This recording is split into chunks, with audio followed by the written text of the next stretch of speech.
Hey, what's up, everybody? Welcome to Career Insights 501. I'm Dr. Loso, and today we have our special guest, Chris Beltran, here. He is Chris, what are you? You're a product designer, is that correct?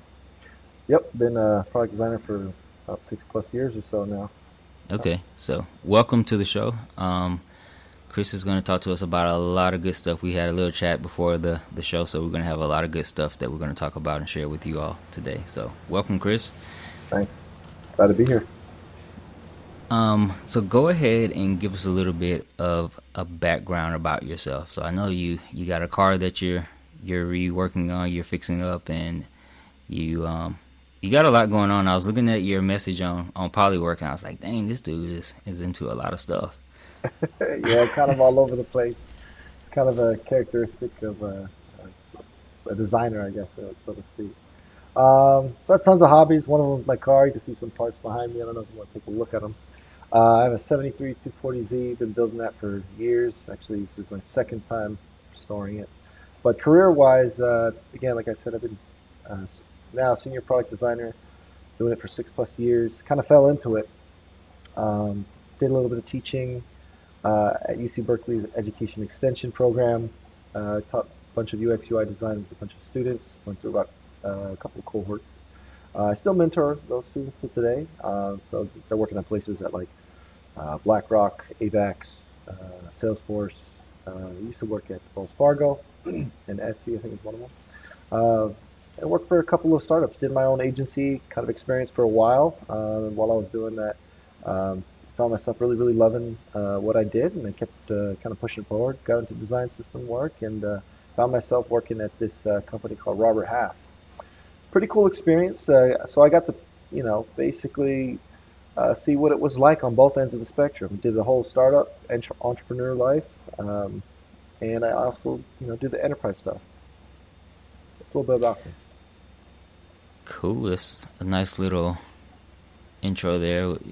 Explaining everything that you've done in the past is quite a lot. Were the students that you taught, were they college students or high school or like middle school? No, they're actually good questions. So a lot of students that we taught were, people transitioning careers. Mm, So they didn't happen to be college students. High school students. Some of them were still college students in different fields, and they were just interested. You could just think of it as like a boot camp. Um, okay. and so we had a lot of people, even all ages.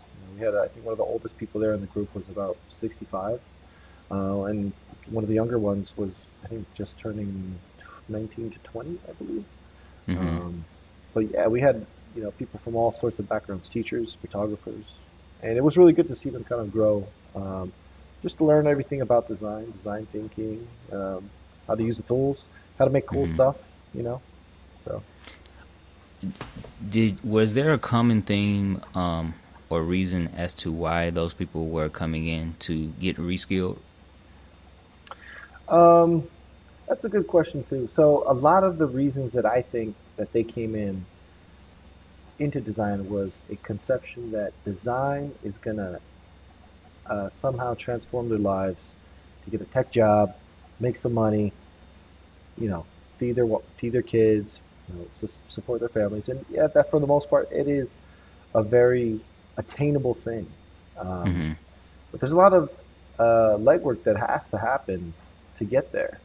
Um, and so I was, really adamant about guiding the students and even helping them out, kind of paving the path for them and saying, this is the ideal, you know, path that you have built in your mind to get from point A to point B. But in reality, it's full of ups and downs. Only you are going to be able to kind of go through those ups and downs because there's going to be times where you hit failure. There's going to be times where you hit success. You just got to power through that stuff. So, um, yeah, for the most part, they some were transitioning and some were just exploring. Mm. What would you say were some of the bigger challenges that those people faced when they were trying to switch over from one career to the other? I think some of the biggest challenges that those people faced were, well, let's just put it this way. There's many challenges that those people will face. It's getting the foot in the door is by far one of the biggest challenges that I see happening to newer junior designers coming into the field. Um, and to be aware of those challenges are, not only your skill set, but um, knowing how to communicate with the right people, knowing exactly what they want to, I guess, hear or know from you, but also being able to back it up with your skill. Um, and those skills go beyond just knowing how to make something look good. Hmm. It goes all the way to how you make somebody feel comfortable being in the same talking space as another, or same space as sitting right next to them. Yeah, Um, so like those soft skills. yeah, you got to really focus on that. And the big misconception there is like, oh, I got to get my portfolio up. I got to get my first client. I got to learn 3D design or whatever it may be. It's like, wow, those stuff will get you eyeballs, but you got to carry the conversation somehow, and you Hmm. got to put in the work so that you can be able to carry those conversations. So let me ask you about product design or being a product designer, because I feel like that could be a lot of different things now. So in my mind, if I had heard that term outside of my current job, I would Hmm. think like toys or kitchen appliances and things like that. But in this digital world that we live in now, there are also digital products. And I know you're a big user of Figma, and I've had a little exposure to Figma. I think it's more so based off of user experience or UX, Hmm. Figma.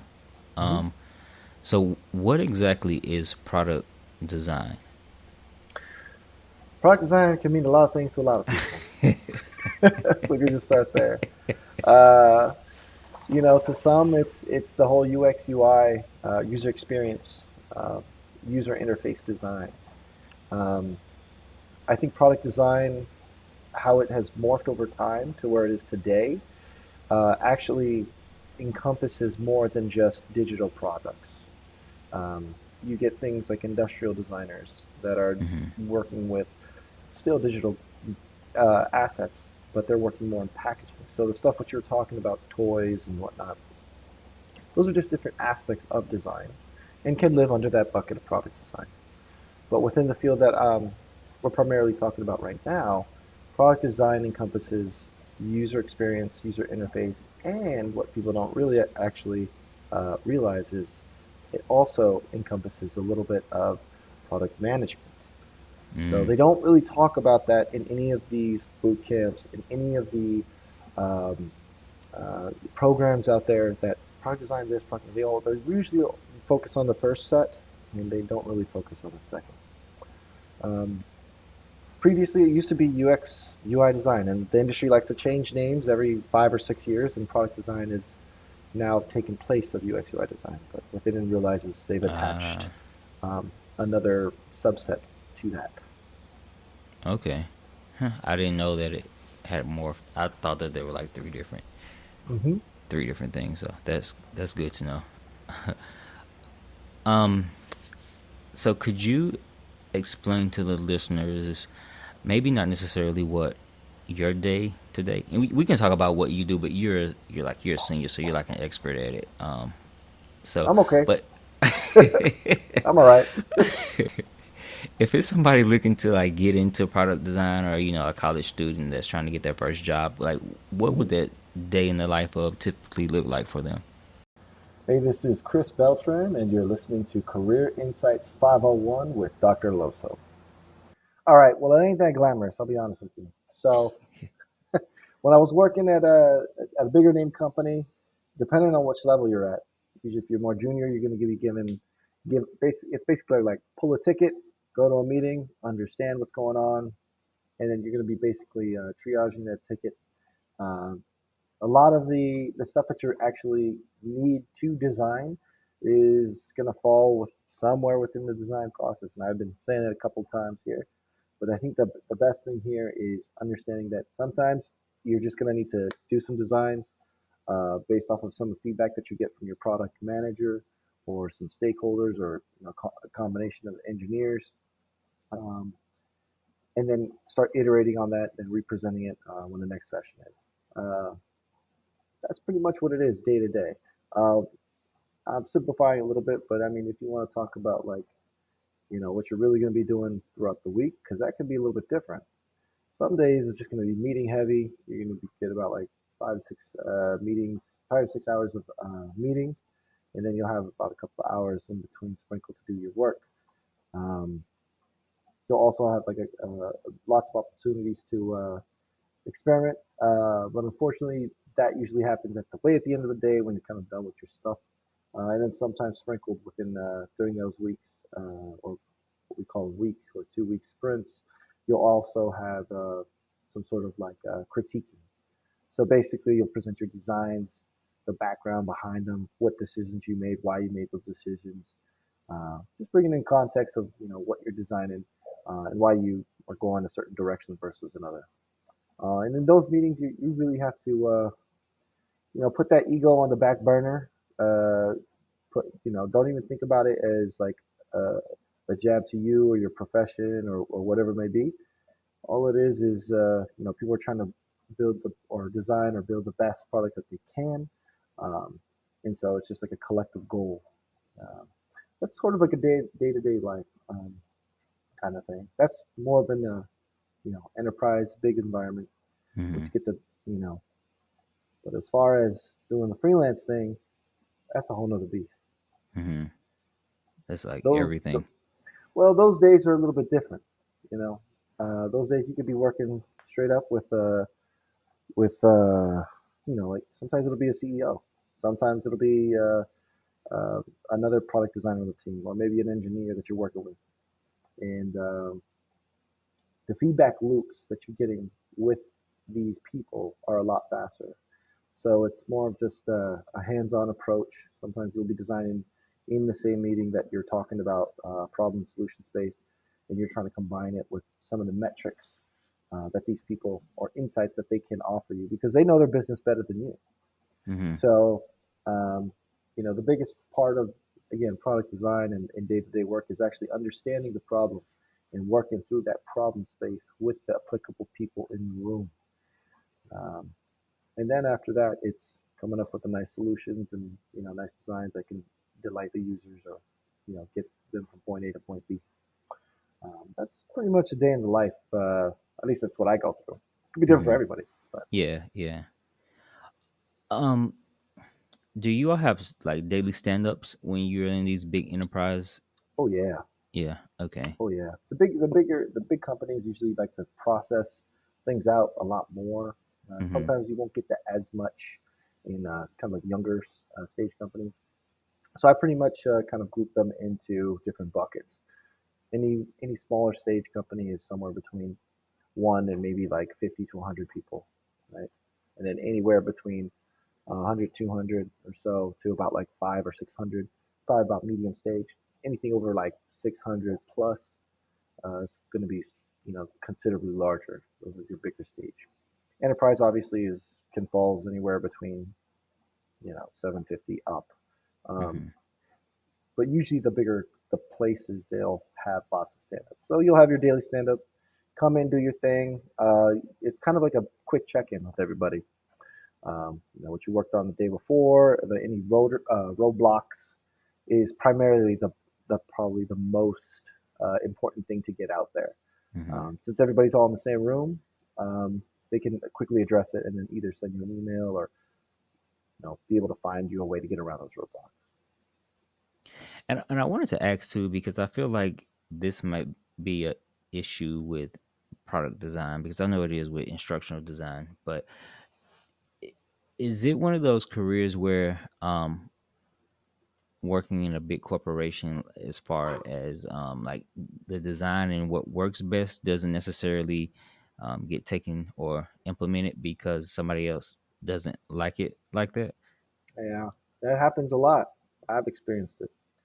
Um, so things like that are going to happen regardless, any place you work, whether it's the design field, if you're a construction worker, Hmm. if you're, you name it, anything. Um, I think the biggest uh, kind of thing to take away from that is that the people that you are essentially selling your designs to, or your skills, or whatever it may be to, need to understand the value that you bring and the reasons of why you're making those decisions. So, uh, quick story time is I had a, a project that I was working with, let's just say at my most previous company, and we needed to have. I would wanted to implement a spanning of selection dates for like a calendaring aspect, so that the recruiters can have conversations with book up conversations with the candidates because Robert Half is a staffing company. Mm, So the recruiters only had a couple of different ways of contacting their candidates, and that was phone call, email, text. But there was no self-serve kind of like portal or self-service option for the candidate to schedule that appointment. mm, And when we're going through these designs and understanding the problem space, we got to the point where we were finalizing a design, and engineering decided that they couldn't implement one of my designs due to technical reasons, and would take vastly longer because it was just too hard to implement. Now, as a design perspective, I'm like, hey, this is came from the design library that we have for this design system, and it's baked into it. Why is it that we can't implement it? mm-hmm, And I want that was me pushing back to understand like what is it that I don't understand, like what is it? And the engineering said, well, it's because how it's shown in a user interface through the design system is different than actual implementation.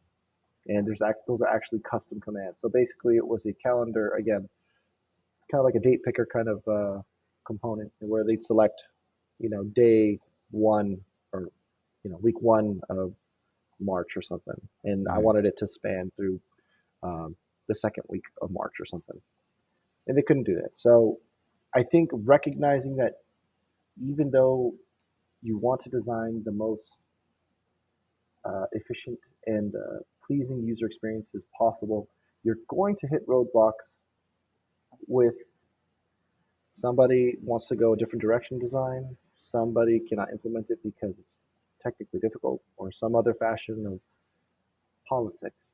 Mm-hmm. I'd like to say that you're doing a good job if you got to a point where everybody has said this is great, but technically we're not there yet. So let's go back to the drawing board and let's focus on this one piece because they are sold on the rest of the flow by that point. So you're going to hit those, hit those roadblocks, and it's a part of any field. It's just part of the process. Yeah, yeah.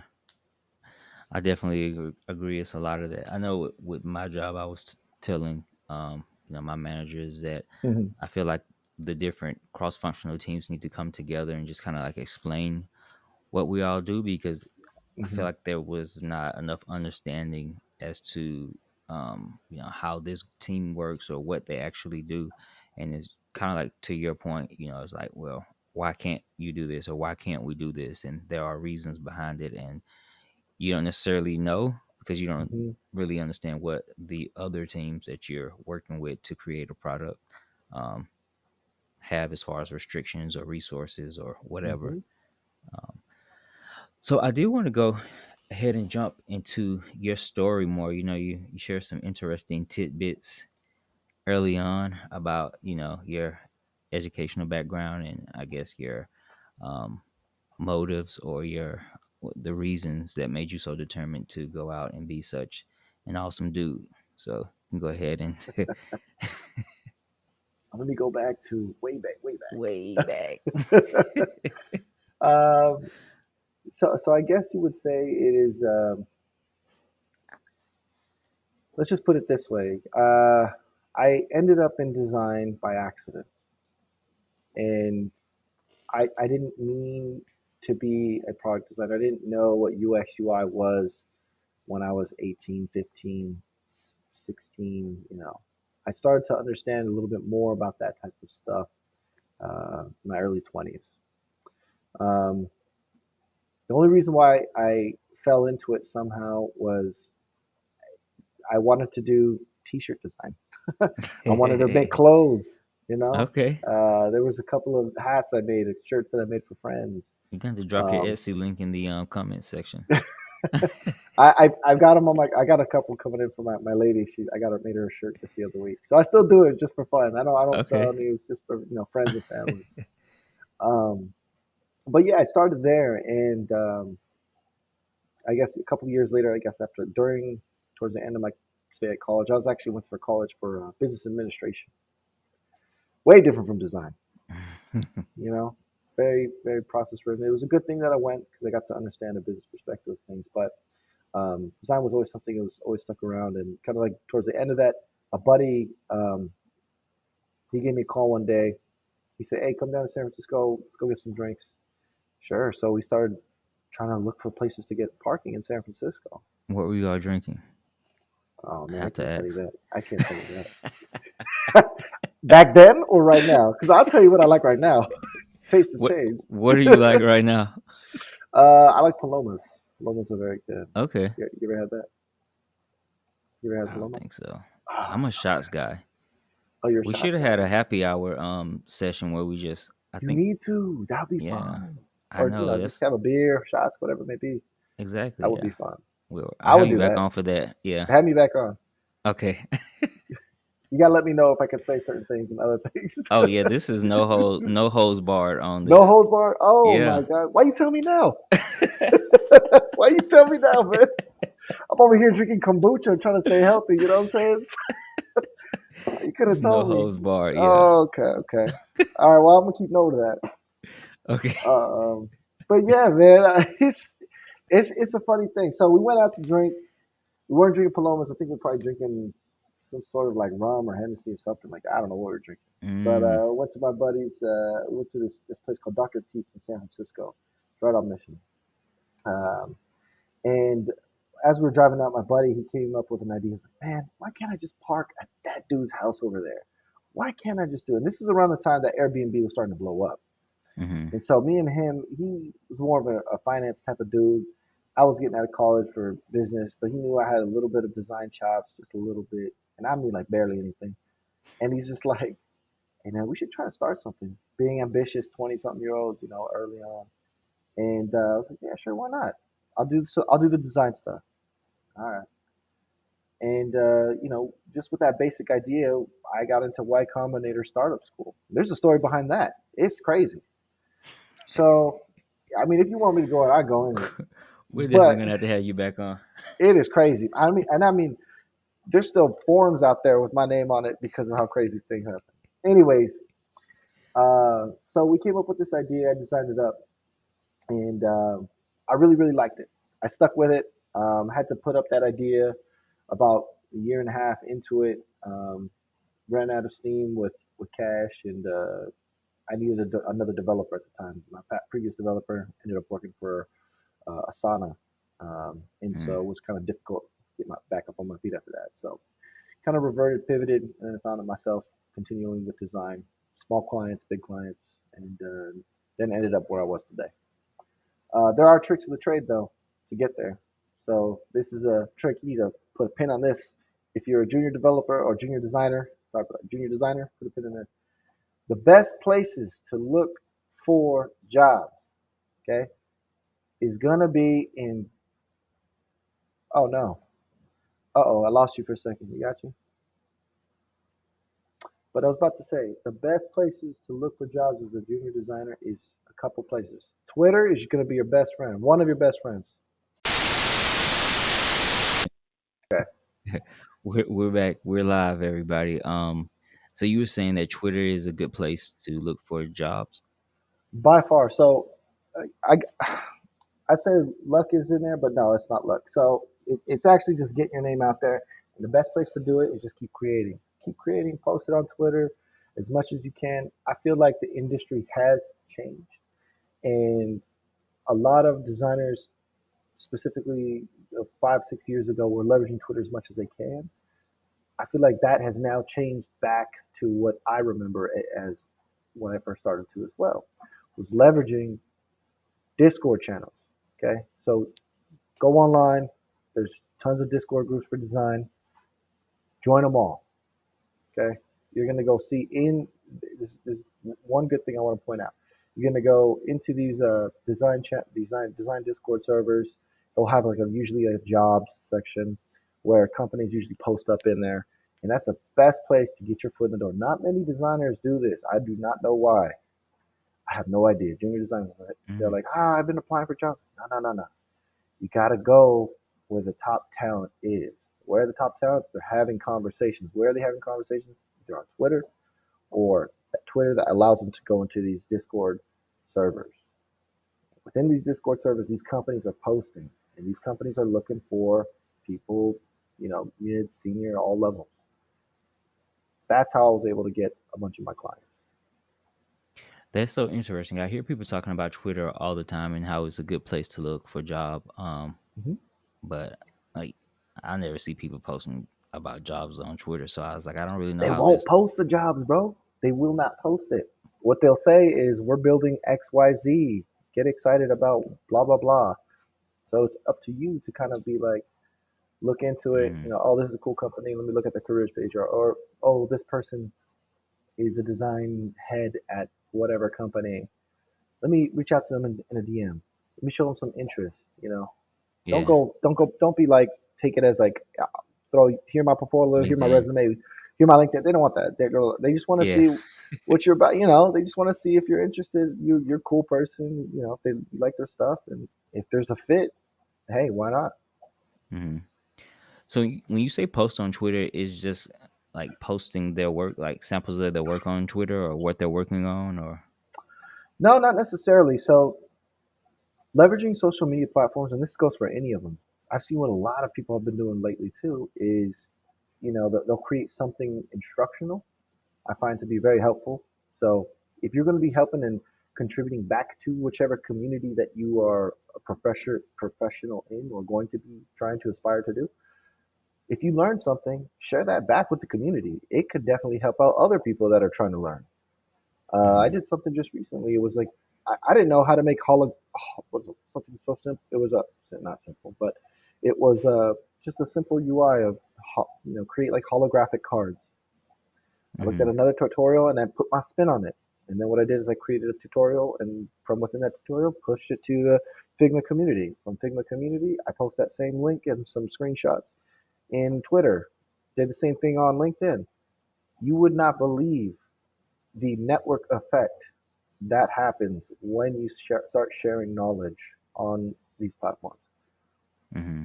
Even shout outs, just Yeah. like yourself. I'm gonna shout you out on Twitter. Like, hey, doing a podcast with Dr. Loso, Carlos Elliott. I'm gonna definitely post this in my experiences and how much I actually enjoyed it. I think other people would then like to know about that. Hmm. I appreciate it. Yeah. But there's definitely a lot of good advice there about just how to use social media to, you know, Hmm. or leverage social media for jobs and just getting your name out Hmm. there. Hmm. But I do want you to get into the first generation story. I know we had talked about that Oh my earlier, and God. you had mentioned you. I want to make sure we. Are you is your family first, second generation, or just been here No, for a we're just while? descendant of slaves, Just, straight from Mississippi. hey man, my I feel it. I feel it. We've My been here. folks. You been here? Okay. My folks are immigrants, man. My dad came from Ecuador. My mother is Nicaragüense, or Nicaraguan. Um, Okay. so um, my upbringing really played a part in how I make decisions and go about my life philosophy when I am putting it to the work or whatever work that I am doing. It doesn't have to be towards design. It could be towards anything. Um, my dad always told me when I was growing up, if you're gonna do a job, you might as well do it right. You hear that all the time, right? But you know Hmm. how hard it is to do a job right? It is very hard. It is Right. very, very hard. And sometimes it takes longer than other times. But when you keep at it and you don't quit, uh, you're gonna find those shortcuts. You're gonna find those those loopholes when you can go through the loopholes and then when you don't need to go through. Um, and not only loopholes, but knowing your audience, knowing who to have certain conversations with, who to uh, be a little bit more relaxed around, who to be a little bit more professional. Um, Early on, I remember no one really respected me. Would be applying for jobs. Like, okay, yeah, it's great work. Um, you got some years under your belt, but you don't look like me. Basically, what they were kind of what they were insinuating when I was talking to them. And I only noticed when I started having conversations with other Latinos or Latinas, Latinx, whatever you want to call it, Hmm. that I would be kind of pushed to the next stage a lot better. They understood me. They understood where I came from. Hmm. So, nepotism is strong in the workforce. Yeah, Very strong. Leverage it. for sure. Leverage it. You know, Yeah. understanding that audience, understanding, you know, we all connect on some type of level. Sometimes it's easier to connect, sometimes it's harder. So it's really knowing when, and like I said, mentioned earlier, when to code switch is going to be helping you in your career in the long run. Hmm. Regardless if you're code switching, your value is going to remain the same. You Hmm. want to do the best work, you want to do this, you want to do that. You know what I'm saying? Yeah. So I think that's really, really important. I think that's like I had this conversation earlier this year when I was in New Orleans for a workshop. Hmm. We talked about code switching Yep. and how it sounds bad, but you go in. I feel like at least for me with the good intentions, but like Hmm. they say, good intentions never win. You kind of have to play the game to some degree to advance.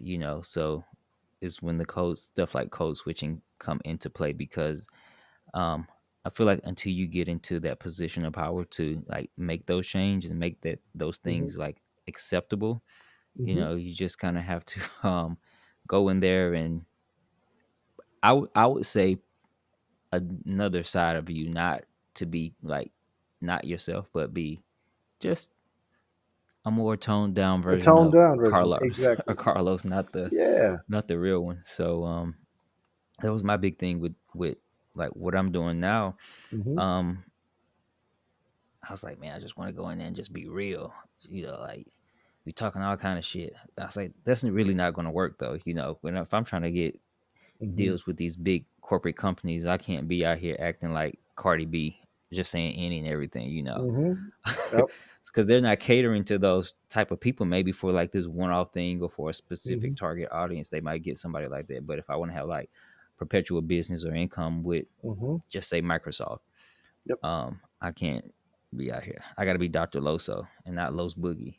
Um, so you do have to understand that, like, code switching part of it, because I think a lot of people just go in there and just like, "Oh, I'm just going to be myself and they just Hmm. going to have to accept me." I think that works for some people, and for a lot of people, I don't think that necessarily works.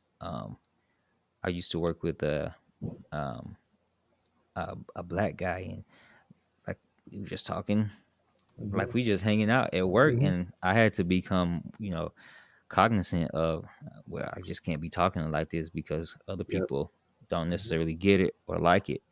Hmm. So you have to be careful with that type of thing.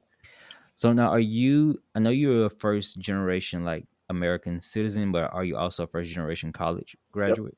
Yep. I Nice. wasn't even trying to go to college. I was anti-school. Yeah.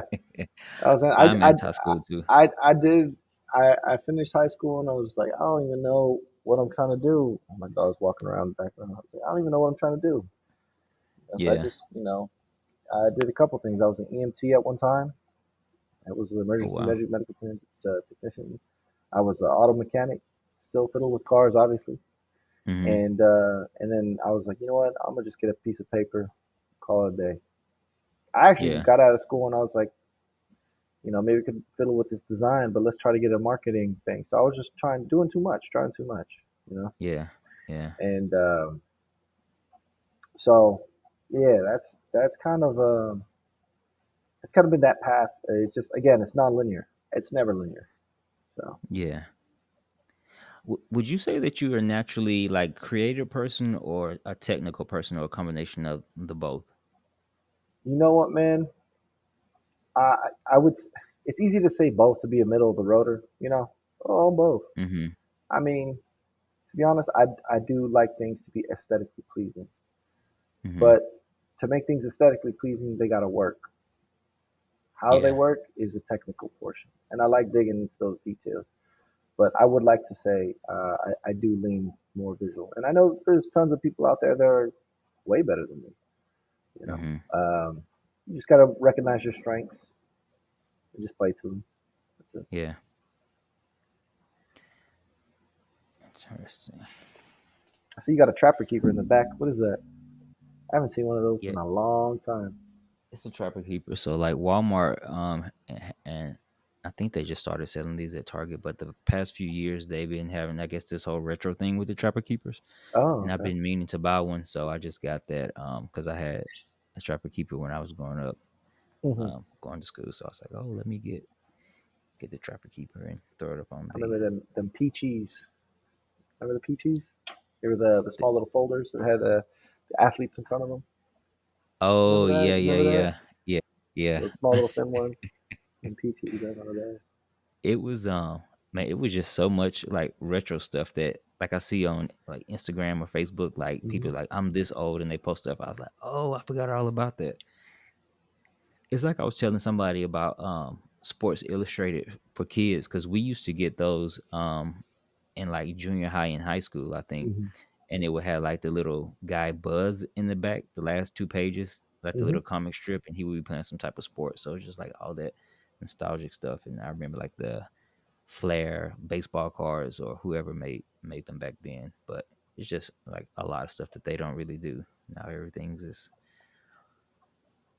on the cell phone, cards and games and all that stuff.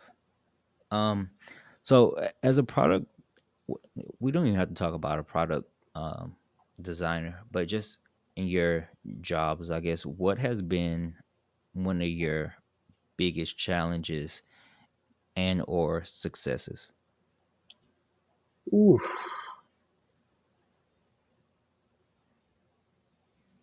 One of my biggest challenges. Oh man, it sounds like an interview question, man. God damn. Are you gonna hire me after this? Maybe.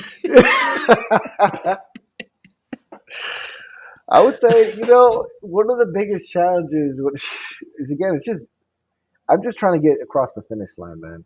With whatever design I'm Mhm. trying to do, I'm trying to get across the finish line. Uh, and the thing is, So it's let me ask you this then. What does the finish line look like for you? the finish line looks like some product or some design, whatever it may be, small or big, that is composable. Basically, that it can be reused, remixed, but still be flexible enough so that the next person, when they need to add a feature to that it's still going to be maintaining its core set of features, as opposed to a redesign.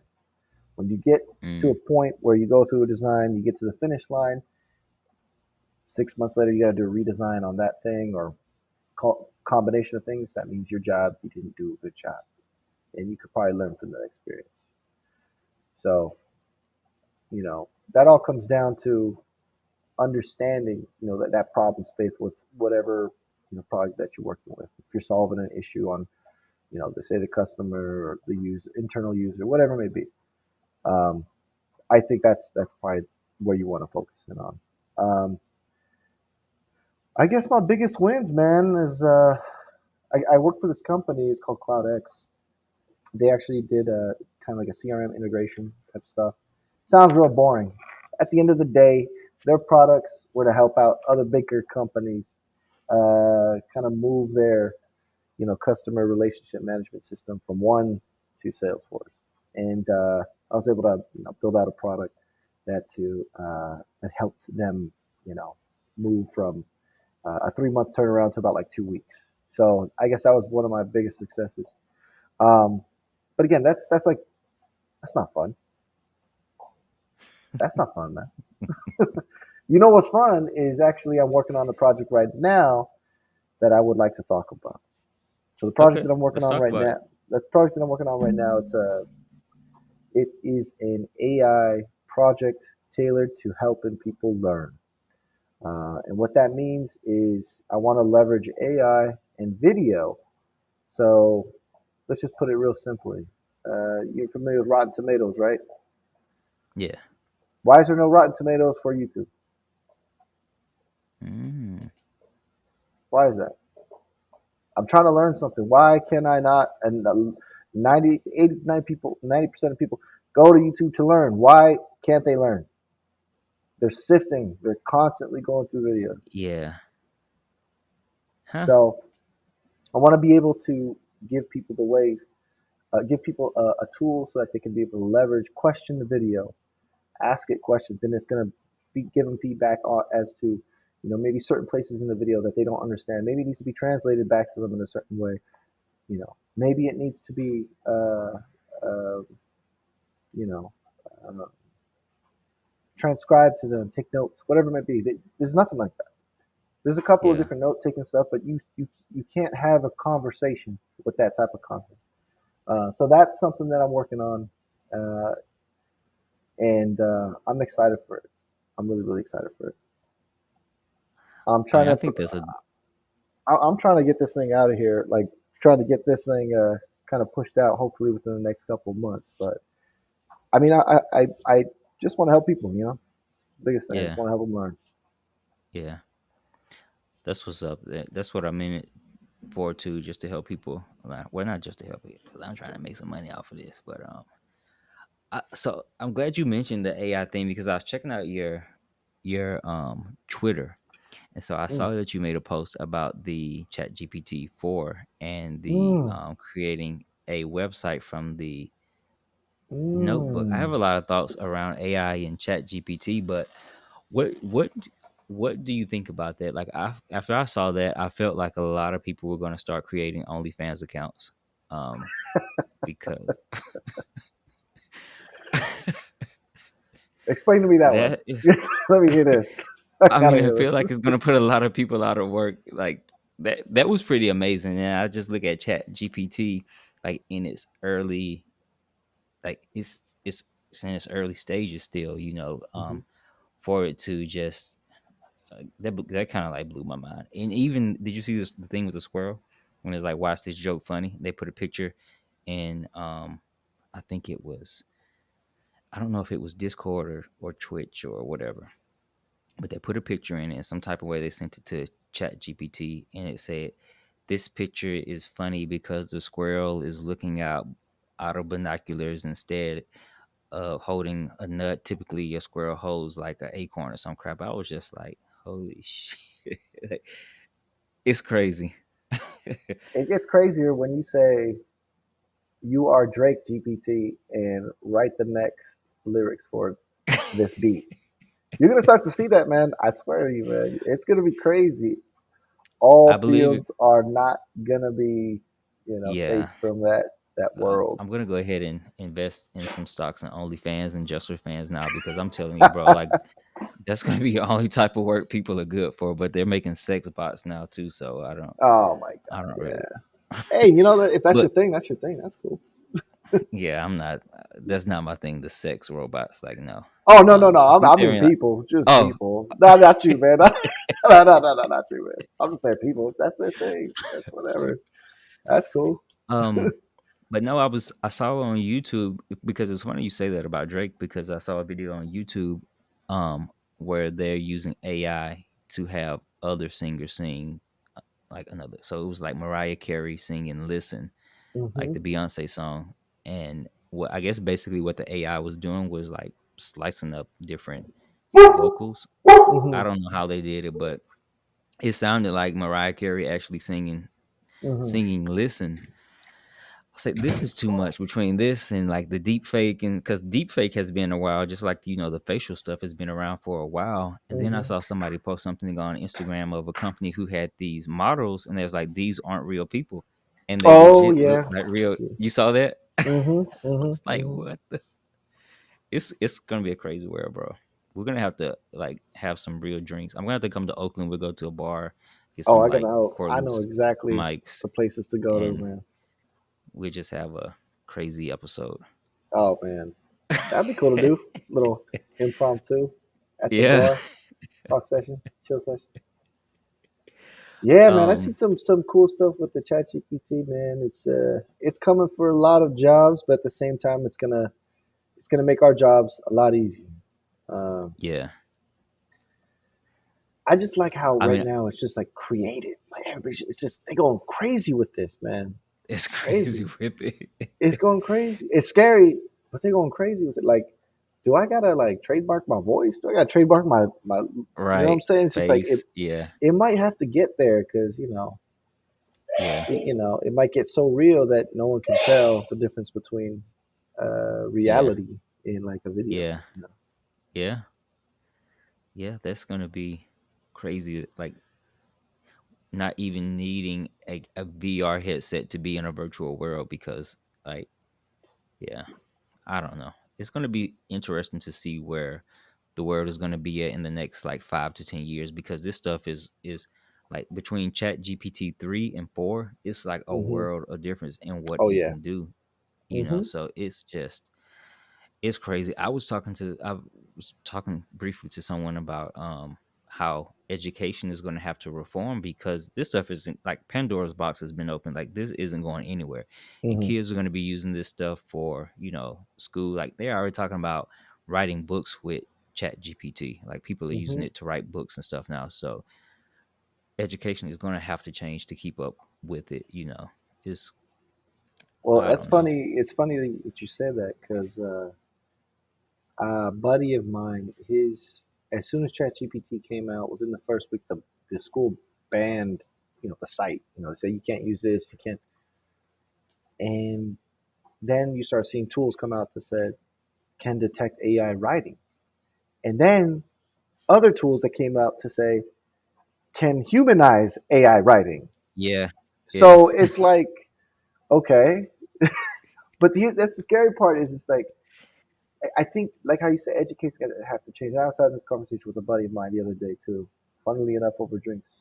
Maybe I'm on alcohol. But anyways, we're he gonna was have like, to start our own you podcast. know what I'm saying? I don't think that's a bad idea, by the way. But he was talking about some wild shit. He was like, "Hey man," and he's a counselor, I think San Jose State, and he goes, "The only good thing about this is that in the short term, schools got to get with it. In the long term, schools are going to have to change at the way their curriculum set up, the model of how they're doing grades and accolades for the students getting good grades. That's going to be a thing of no more. They're going to have to teach critical thinking. Critical Hmm. thinking is what they should have been doing in the first place. Yeah, So I'm like, okay, so maybe there is some good things to this, you know? yeah. Well, and that was my thing too. I was saying, schools are gonna have to start teaching students how to be researchers, how to discern if information that they're getting is like good, accurate, that sort of Mm-hmm. thing, Mm-hmm. and then what do they do with that information once they get it. So, in a Mm-hmm. sense, yeah, critical thinking, is a big part of that because you just I mean, I feel like people have kind of like reached their peak of like people say we only use 10% of our brains and all that stuff. I was Mm-hmm. like, shit, if I use any more, my brain is going to explode. I don't know if I can unlock the 11%. I might need a little help. Just put it I that might need a little help. way. Elon, let me get that chip. Yeah, right. No, I don't want the chip, but no, I think that we're gonna have to become partners with technology because Mm-hmm. when I look at stuff, I was watching this thing on Netflix about how we have reached the peak Mm-hmm. conditioning of like the super athletes, and so Yep. we have to wear like these aerodynamic and hydrodynamic suits and just like all Mm-hmm. this other like I guess textile type of technology that helps enhance human performance in athletics. So um, yeah, I know this doesn't have shit to do with product design, but That's that's okay. why I said It's all good. I'm gonna be real with you. So you said something about Elon Musk and getting connected up. look, as far as I know, I don't want that. There's this book Yeah. that I read in 2000, I believe it was 2010, 10 or 2011. I was taking a philosophy class, and in philosophy class, the book was called, I think, Singularity or something like that. The Mm. author by the name of Ray Kurzweil. Ray Kurzweil is a futurist technologist. He usually predicts technology way before it even starts happening. He actually talked about meta, like metaverse, before that was even a thing. He was Oh, I think I talking remember hearing about about this guy. he was talking about connecting in with computers to combat AI because we're going to get to a point where we're not going to be able to control it. So the Yeah. only way we're going to have to skip evolution is to by connecting into it and think Hmm. of like the Matrix kind of deal. Like I just learned kung fu. You know what I'm saying? I mean, that'd be pretty Yeah. cool. I kind of want to learn it, but I'm Right. just saying, like, you know. So this is my thing with AI, and I think people are being short sighted and I guess archaic in their way of looking at technology. So to me, it's just kind of like simple as called artificial intelligence. People, it's not like we are creating a new scientific calculator. Like we're creating, or they're creating technology that is supposed to be intelligent and smart and think. Like that's the goal of, Hmm.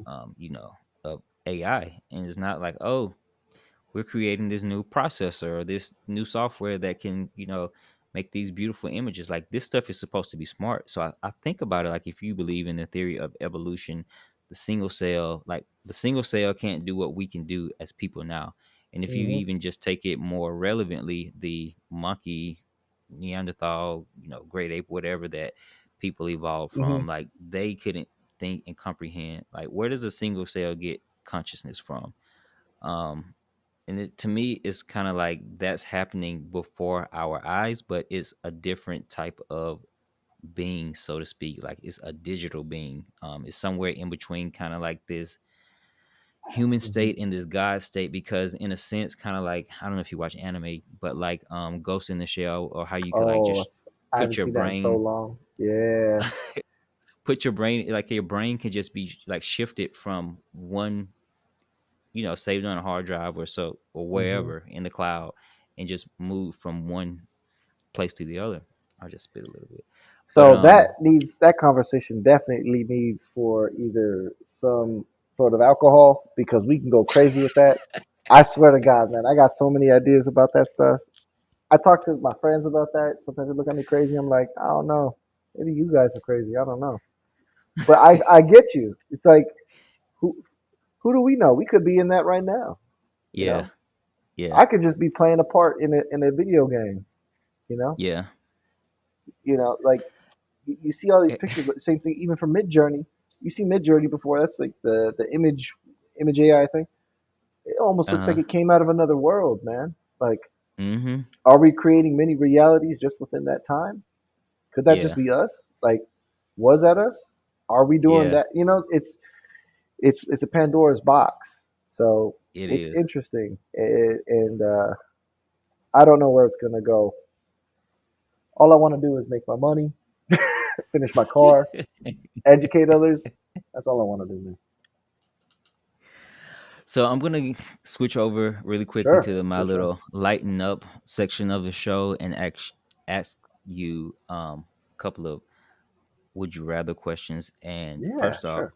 before we get into that, what do you listen to? What type of music? If we were to open up Spotify, Apple Music, Google, I don't know, you might be an Amazon guy, Amazon Music type of guy. I don't know what you listen to. I'm on YouTube, man. They don't have the stuff that Okay, I there you like. go. They don't have like the stuff I like on Spotify. And if they do, it's hard to Hey, find. so is it YouTube Music or just YouTube Premium What you got to or just do free? is just Oh, no, okay, no, no. You got to pay for the premium, man. I hate ads. okay, So yeah. I got YouTube Music, and so I kind of like what I do is like I just use regular YouTube, and I kind of like go down rabbit holes until I find music that I like, and then I Mm, start adding them into like a playlist and whatnot, and then from there just be able to pick it up on YouTube Music. But To be honest, a lot of hip hop. I have it broken down to hip hop, indie, um, some metal, punk music usually. Um, yeah, man, I'm an open book, man. Whatever you want to listen to, you want me to recommend you some new songs? Uh, Yeah, I for the can. listeners, what I want to do is create a playlist, like have everybody give me at least one song that can be found on Spotify, and create a playlist for. Oh man. Can I look at the Yeah, playlist but you first? can send it to me. You can send it to me later. Can I look at the playlist first? I haven't created it yet. Oh, you haven't I created just it. thought about Oh, this okay. yesterday. I thought about it yesterday. Yeah, I want to That's a good have everybody idea. just give me. Yeah, I like that. and then That's a good feature. idea. Yeah, Yeah. Yeah. I got a couple of them, maybe. You got a couple of okay. Okay. Man, I go crazy down this path, but I guess for right now, I guess my go-to um, when I'm just kind of like vibing, just maybe listen to some J. Cole, something like that. But Okay. if I'm trying to like just go on some like you know like some hard shit, some whatever hip hop shit, I'll just look at like Zay Bang or something. He's like just like some hood ass rapper in like Oh, see, Oakland, I don't San know. That's Francisco. like Glorilla. Like I thought it was a dude at Hmm. first, and it was like, oh no, that's a woman. I was like, Glorilla. Like, why would she name herself Yeah, that? it's But just you just gotta be all over the place, man. It's just like you gotta have some, gotta have some yeah, range. And then I just listen to some my like punk range is music. like Jazz Tronica, Sith Outrun. Ooh, Um, yeah, okay. just different type of stuff. I got some of that too. I got some of that too. Yeah, I love the anime soundtracks and their music, whatever that's called. So I've gotten into that recently, I would but love to definitely like R and listen to B is that. my staple. Yeah, Ooh, who's your favorite R&B artist? my favorite artist is Brandy, hands down. Everybody knows I'm a Brandy fanatic. So, I do you didn't see know her that. out there in Carson? Not Okay, Carson, but where does she stay at in California? I can't, she, no, she grew up in Carson. I think she's in L.A. now. Yeah, but she was born in Mississippi, so stayed out there for a few years. okay, So I'm okay. inspired to be another Mississippi great. I like that. You gotta give back. Gotta represent. Okay, Get back. So let me ask you your 5 questions before sure. I have to jump off of here. Yeah, Would you sure. rather everyone be required to wear identical silver jumpsuits, or I don't like that question. This doesn't seem like the Scratch. scratch. Next. Would you rather be the famous author of Twilight or the famous writer of every Nickelback song? Oh man.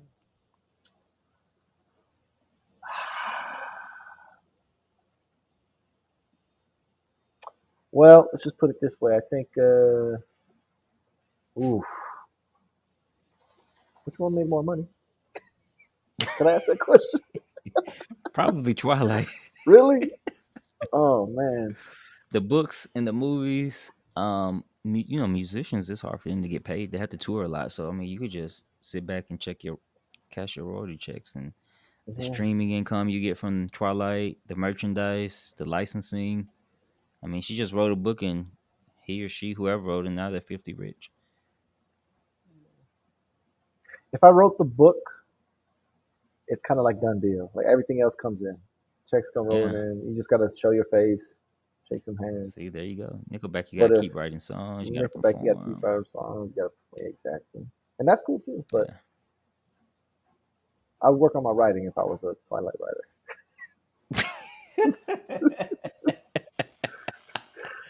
Okay.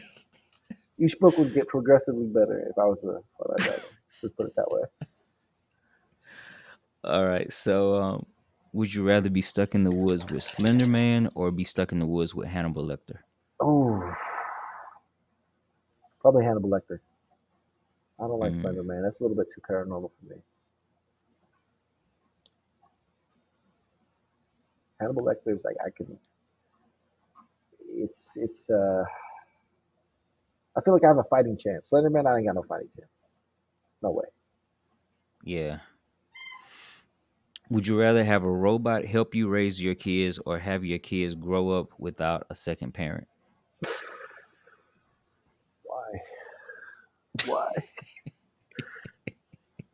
I was in that kid's shoes, man.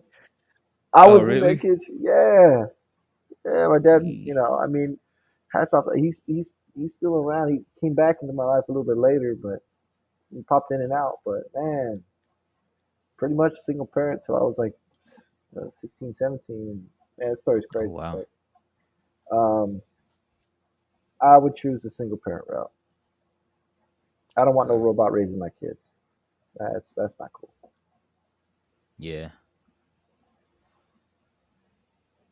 You're asking me questions. Can I ask you the questions? What would you have on that one, man? That's a tough one, man. I would definitely do single parent. I'm not a fan of um of robotics and AI. And Right? I Yeah. think it's cool, but uh, I think there's some wariness that needs to be had there. Hmm. Okay. Would you rather have a hard life or a boring life? Oh man, I'd rather have a hard life, man. You can Okay. define hard anyway, but a boring life ain't no flavor, man. No flavor. I like flavor, so I'd rather have a harder life, man. In a hard life, you learn a lot.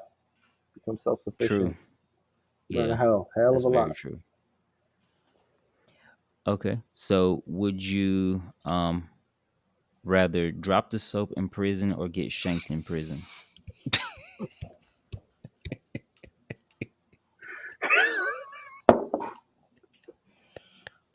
Reminds me of that episode of Boondocks. Oh my god! I just saw a clip about that on like last week. I saw a clip on Instagram about that. Oh my! I'd rather get shanked, man. What are you talking about? Hey, I'm just asking the questions as they pop up.